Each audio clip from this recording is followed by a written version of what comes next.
This is the new headquarters of the BTS Skytrain, and it just goes to show how much the network has grown in the 26 years since the first trains in 1999.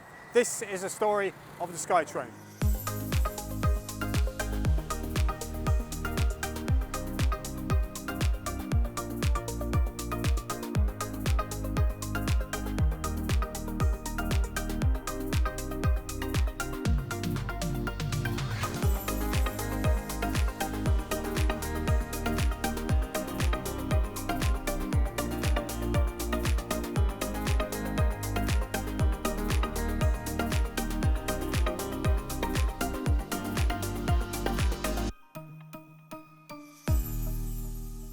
Bangkok's first ever suburban rail line, the Pat.mck Railway, opened in 1893. It ran from Hopewell to Pat.mck. After the line closed in 1959, there was only one suburban rail line left in Bangkok, and that was the Mekong line, which ran from Klong San to Mahachai. In 1961, the line was cut back to here, Wong Wien Yai.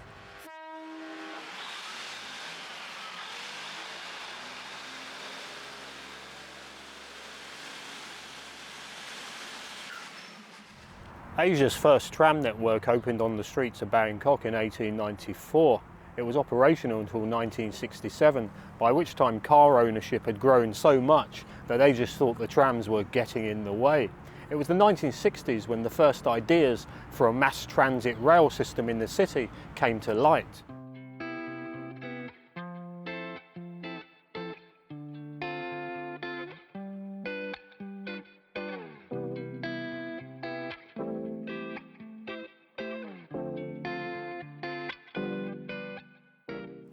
In 1967, the Bangkok mayor had plans to build a monorail system. This mode of transportation had been successful in places like Germany and Japan. Engineers were sent to Germany to develop these plans, and a French commission conducted a survey on a monorail system for Bangkok. But that's as far as it got. The government were very slow to react, and this project unfortunately came to nothing.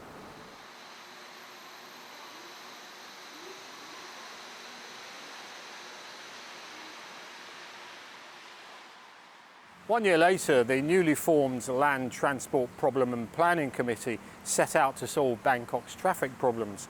They hired German specialists to investigate and help develop a mass transit system master plan.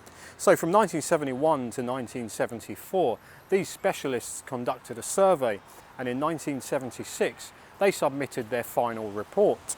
The report consisted of short, mid and long-term plans, an expressway and mass transit system to be completed by 1980.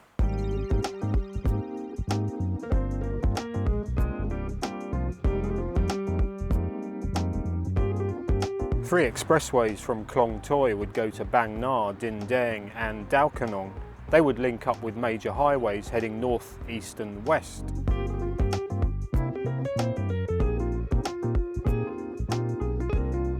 In 1972, the Land Transport Problem and Planning Committee formed the Expressway and Rapid Transit Authority, the ETA. They were to run the projects for the mass rail transit system and the expressway. Construction on the first expressway began in 1977.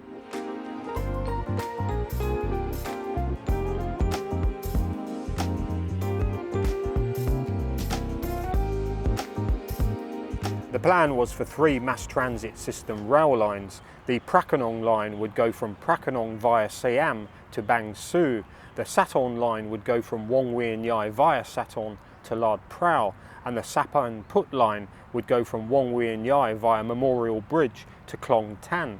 The long-term plan was to have these and all extensions to these lines completed by 1990. The first step recommended running bus routes on elevated structures, either above or alongside the city streets, or parallel to existing railways. That way they could gauge the demand and earn some revenue, which would then go towards the cost of construction when these elevated structures would be converted into rail lines. The elevated bus system gained approval from the World Bank, and the first route was planned along Ramaphore Road from Hopewell to Klong Toi. It would eventually become part of the Prakanong to Bang Sue rail line. However, some within the government were very sceptical about this mode of transportation. It had never been built anywhere else in the world. After careful consultation and meetings with third parties, it was then decided this would become a heavy rail project, and approval was given in 1979.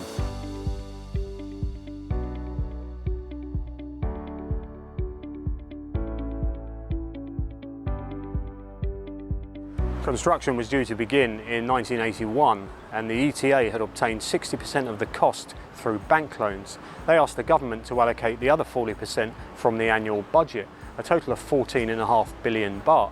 But this was at a time when the world was in its second global oil crisis. Money was tight. Eventually they came up with a plan to shift the operating and construction costs to the private sector.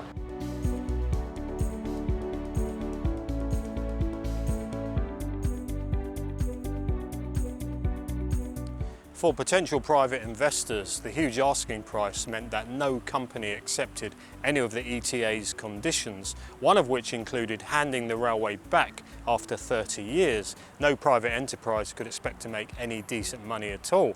So it was simply a case of the government asking for too much money, and as a result, this project was put on hold.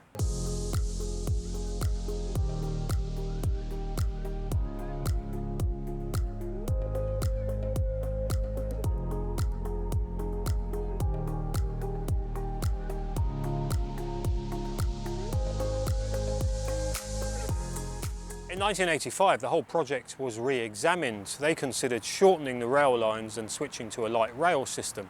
They consulted with German and Canadian engineers, and recommendations were made to scale down the whole project by 40%.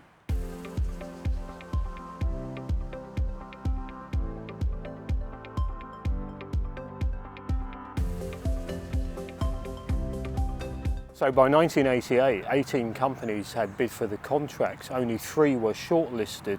They were the Asia-Euro Consortium from Germany and Austria, the Franco-Japanese Consortium, and the Urban Transportation and Development Corporation, the UTDC, along with Lavalin International, both from Canada. They were the only ones who accepted the ETA's conditions of a 25% investment up front, and to cover those costs they would get a low interest loan from the Canadian government.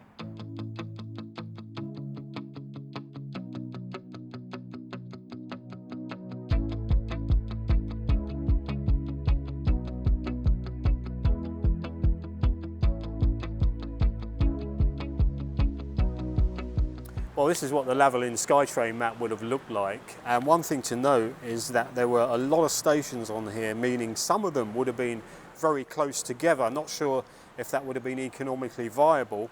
Anyway, Lavalin had planned to build 3 lines. The Sapan Put line would go from Dao Kanong via Hua Lompong and Makasan, terminating at Klong Tan.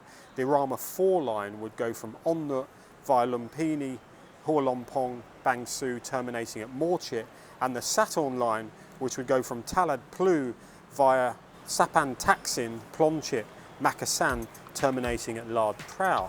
They'd be working with train manufacturer Bombardier, who would build the trains and operate the line.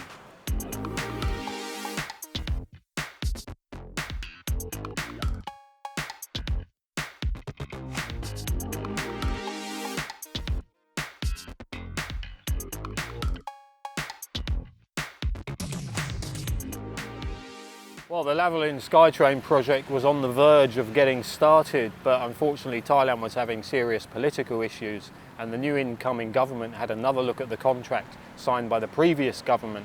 Changes and amendments were made and a new contract was signed in 1992. But there were further problems to come when train manufacturer Bombardier pulled out of the project for political reasons, and as a result Lavalin couldn't raise the money on their own. So in the end, this just became another failed urban rail project, derailed.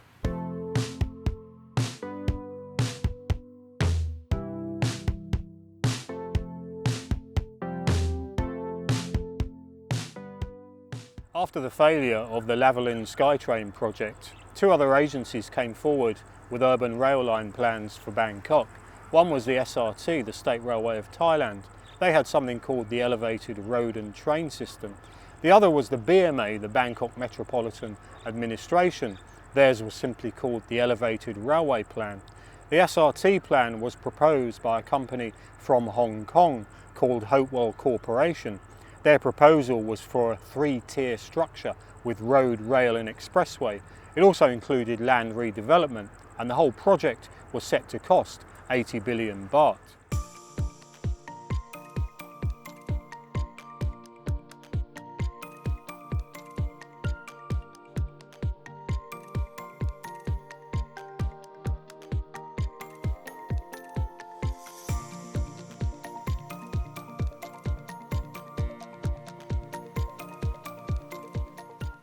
Well, some of you older viewers will be familiar with the Hopewell Project, or you may have seen some of these abandoned structures, mostly alongside Vipawadi Rangsit Road now. If you're driving up towards Don Mueang, you can't miss them lined up on the left-hand side there beside the railway track.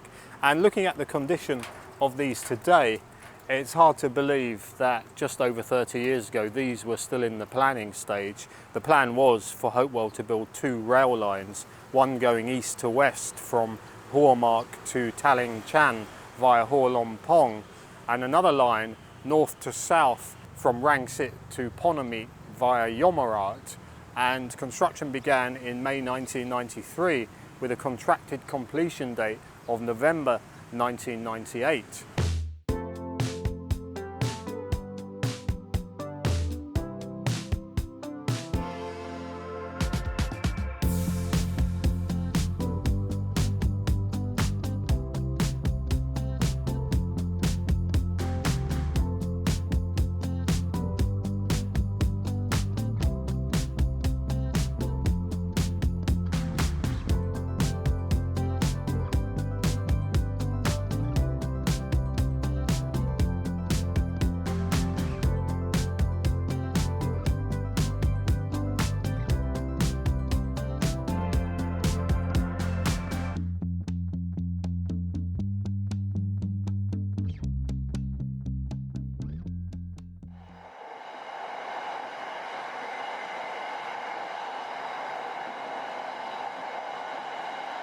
Had the Hopewell project been a success, then I would now be sitting on one of their trains heading to Rangsit instead of this brand new SRT Dark Red Line train. One prototype train was delivered to Thailand in 1990 and it was on display in various locations around the city. But after that, what became of it?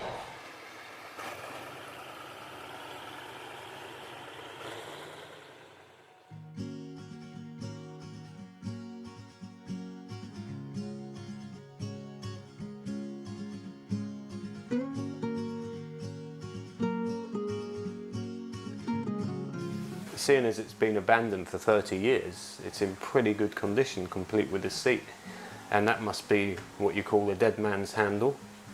And I bet many young lads have come here and pretended to be train drivers.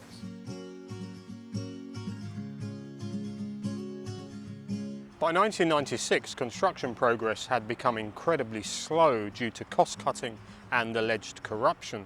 And as the economy started to sink, the SRT's land redevelopment plan started to look a lot less lucrative. The worst was to come in July 1997 with the Asian financial crisis, by which time construction work had come to a standstill, with only 13% of the project completed. This was well short of the agreed schedule, and as a result, the government cancelled the Hopewell contract in September 1997.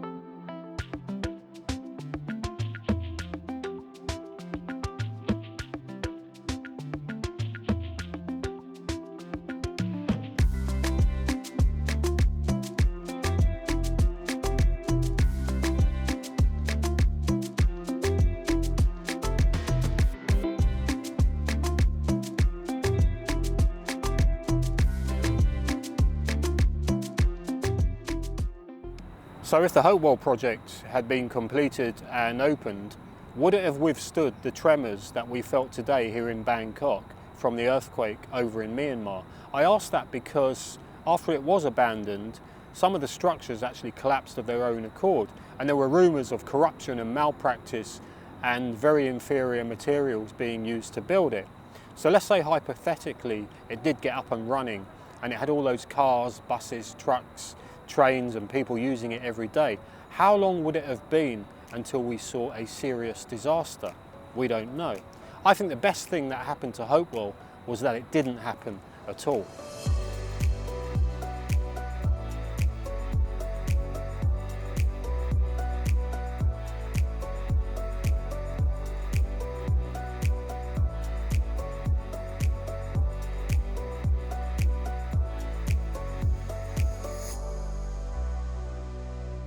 As the Hopewell project was unfolding, the BMA's elevated railway plan was gathering traction.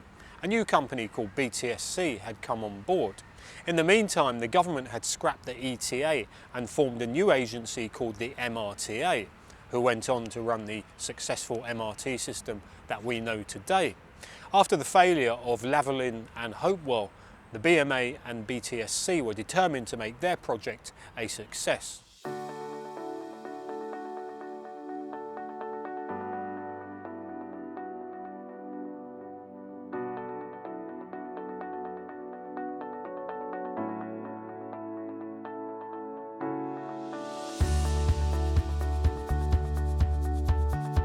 The two lines that the BMA had in mind were between Prakanong and Siam and Surasak and Victory Monument. They proposed that if they built a light rail system, they could have it up and running within 3 years at an estimated cost of 18 billion baht.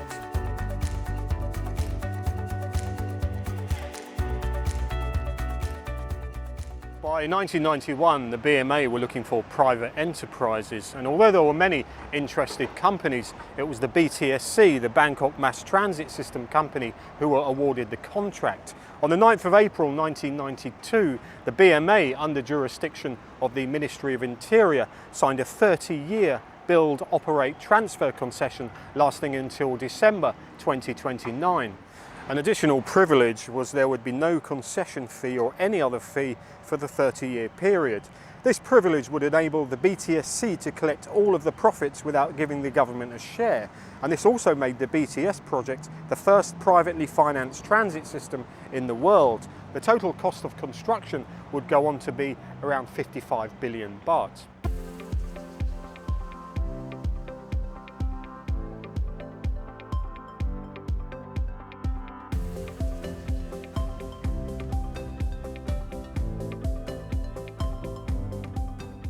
So by 1993, the BTS are itching to start construction, but there are still one or two problems to be ironed out.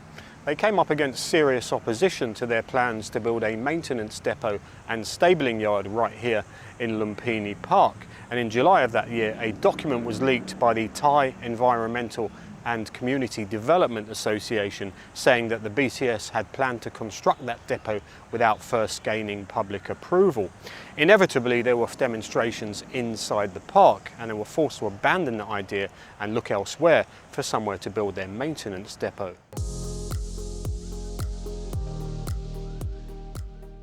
So the BTS couldn't find a suitable new location for their maintenance depot along any of the routes, so they started looking for new locations. One place they looked at was the northern bus terminal at Morchit.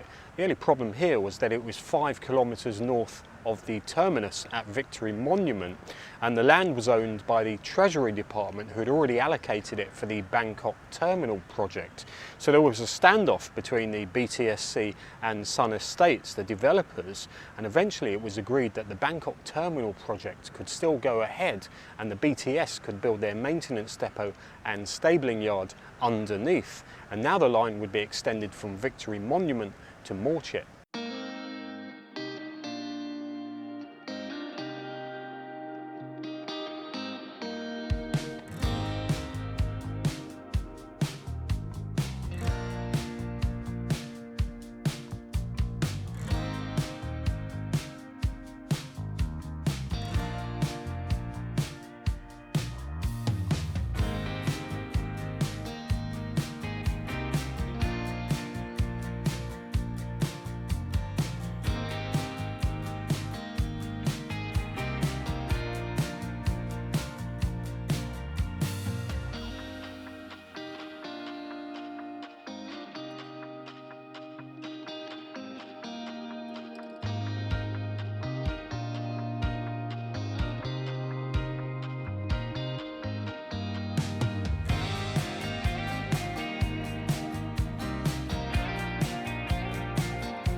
The Thai Environmental and Community Development Association were now demanding that all lines be placed underground for environmental reasons. They published articles in all the daily newspapers encouraging the public to request a change of plan.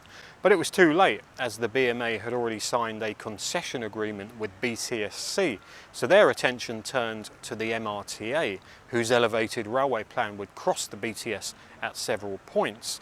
They said it would be bad for the environment and the surrounding area to have so many flyovers crossing each other, particularly at Saladeng, where there was already a flyover for the Thai-Japanese bridge.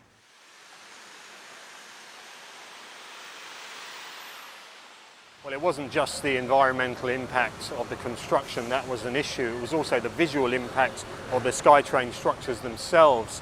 People complained that their views would be blocked and that natural sunlight wouldn't be able to get in through their windows, and that property prices along the route would fall. So the stations had to be placed carefully.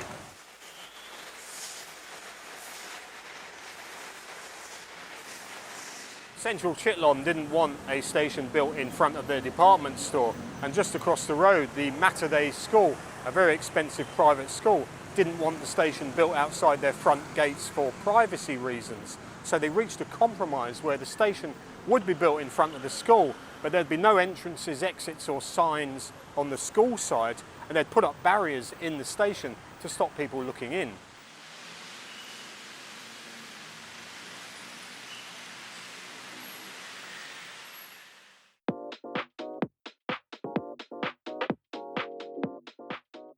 Construction on the BTS Skytrain began on the 28th of February 1995, right here along Rajadamri Road. The first piles were drilled by Saladeng intersection. Construction slowly progressed around the city. Now, the impact of construction worsened the city's traffic problems, and I imagine the residents of Bangkok collectively thought to themselves, this had better be worth it.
The 1997 Asian financial crisis affected all three rail projects, most of all the Hopewell projects, which ground to a halt in July of that year. The MRTA construction was delayed, but the BTS was the least affected for three reasons. One, all loans had been secured before the crisis. Two, 60% of those were baht loans. And three, they succeeded in acquiring a loan from the United Nations International Finance Corporation, although costs rose from 45 to 55 billion baht. Construction progressed despite the devaluation of the baht, causing import prices for materials to rise.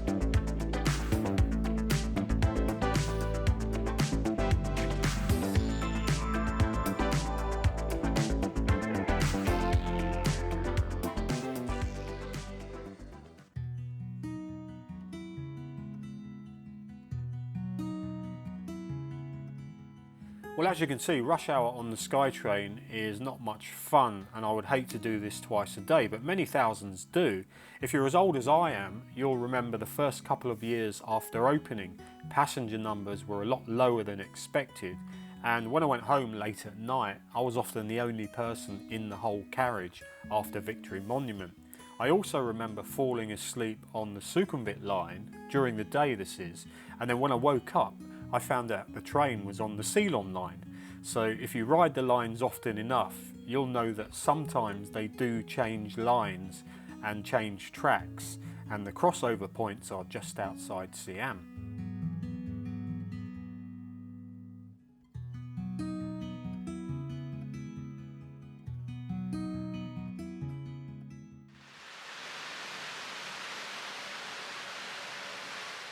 Long before construction started on the original Skytrain lines, there had always been plans to extend the line across the river into Tonbury. And back in 1979, when they built the Taksin Bridge here, they had the foresight to leave space in the middle for a potential future rail crossing, a plan that didn't get realised for another 30 years when they extended the Ceylon line to Wong Wien Yai. Now that extension was meant to happen a lot sooner, and Sapan Taksin station was only ever meant to be temporary, hence the single platform. But that station proved to be so popular that they didn't close it, and 3 years ago there were plans in place to extend that station to 2 platforms, which would mean a lot of time and a lot of money.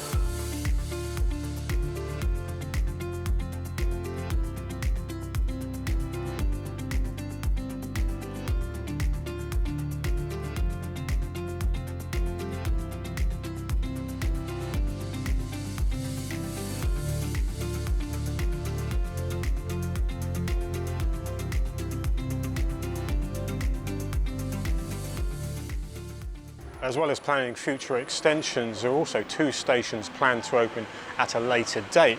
These were Suksar Witia on the Ceylon line between Chongnonsi and Surasak, and Senaruam on the Sukhumvit line between Ari and Sapan Kwai. Suksar Witia opened as St Louis in 2021, but Senaruam remains unplanned and unopened, yet still appears on all the Skytrain maps.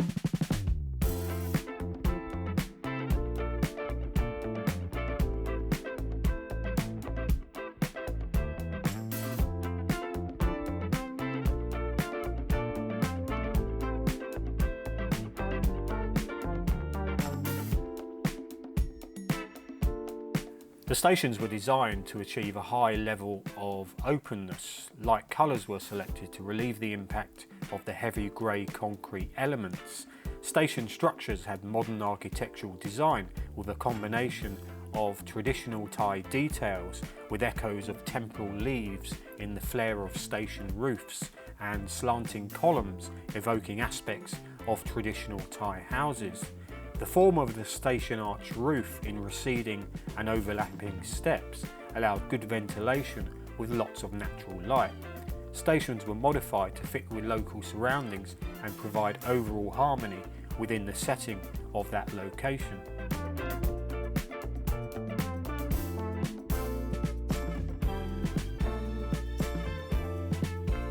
The trains were manufactured at Siemens Transportation Systems factory in Vienna. They were designed to be suitable for the operating conditions in Bangkok. They were put through rigorous testing at the Siemens Testing Centre in Germany, reducing the test time required once they were in Bangkok. The interior and the exterior of the trains was designed by Porsche, with the interior being inspired by Dutch painter Piet Mondrian. The first of the 35 trains was rolled out in Vienna in April 1998.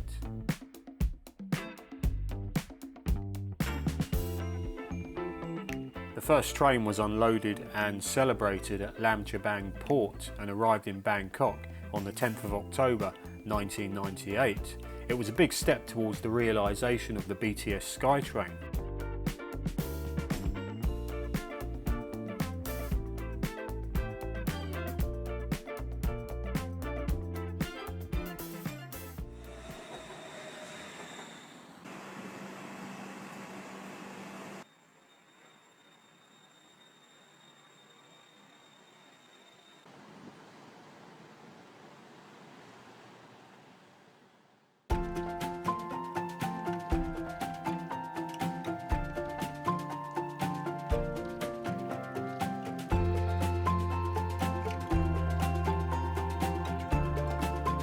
Two Skytrain lines, Route 1 the Sukhumvit line and Route 2 the Ceylon line, were opened on the 5th of December 1999 by Princess Sirinton, a day that also celebrated the birthday of King Rama IX.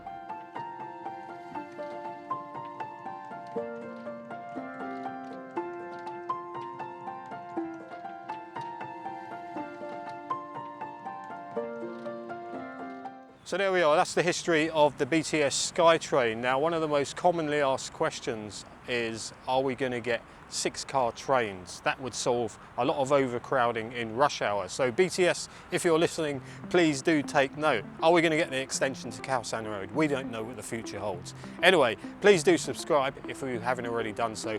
Like, share, leave a comment. If you want to support the channel, you can do so via the Buy Me a Coffee link on the screen here. That just leaves me to say thanks very much for watching, and I'll see you soon.